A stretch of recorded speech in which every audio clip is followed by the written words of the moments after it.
Memang orang sabar disayang Tuhan, tapi ari sabar-sabar wae mah diinjak-injak kawan. Maneh nu ngamimitian, maneh nu ngarasa jadi korban, giliran ku aing diimbangi merasa tersakiti. Ari palih dinya cager manah teh paladageun. Ulah sok buat baeut teu pararuguh, engke besi maneh aya pangabutuh, era dek ngomongna paladageun. Suka dukana tukang warung boro arah sukana ieu lolobana duka hayang nyaho ieu ari meuli ka batur ari nganyuk ka urang ai keur loba duit datang ka supermarket ai tempo teu boga duit datang ka ten urang jeung loba nu ngabanding-bandingkeun harga geseh 500 perak ge ngacleng ka ten batur ari milihan loba ari meuli saeutik ibu-ibu ayeuna mah milihan hungkul ai meuli henteu aya ibu-ibu nu pika sabeleuna hayang nyaho dina waktu lebaran meuli tara ai tempo minta THR ka urang yang sabar ya tukang warung salam satu profesi paladageun Dengekeun besti, usahakeun hirup tenang, senang, nyaman, jeung bahagia. Keun welah urusan nu lain mah kan loba anu sok nguruskeun hirup urang. Paladageun.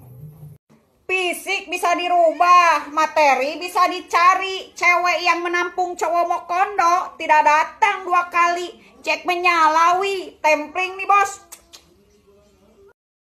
Hari raya masa ketupat. Ulah poho dibagi opat. Selamat tinggal 2024. Susah senang geus kudapat.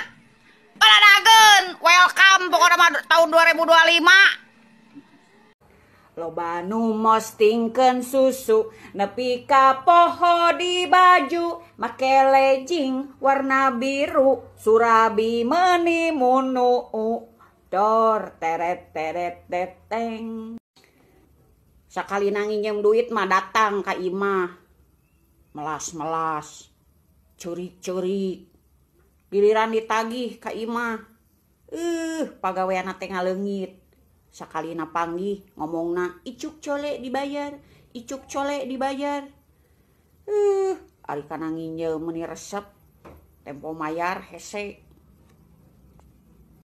kunaon pamajikan bet boga hutang anu salah masalaki mere duitna kurang matakna lamun mere duit teh hencing gede ekerasiko sapopoe teh ameh pamajikan henteu boga hutang matak hirup sapopoe moal kurang prinsip aing mah tara ngusik hirup batur tara ngaganggu hirup batur komo deui sirik kana rejeki batur tapi lamun maneh geus ngaganggu kahirupan urang ditagenan ku aing nepikeun ka mana-mana ge paladageun 1.2 Ece cantik filter semua paladageun teungeunahnya disepelekeun batur teungeunahnya dihina batur matakna lamun hirup ulah bager teuing ka batur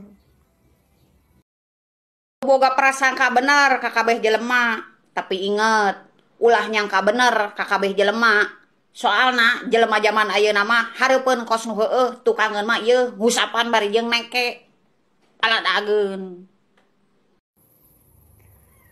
lamun hayang hebat teu kudu ngotoran ngaran batur cukup we tembongkeun jati diri sorangan nu saayana baladageun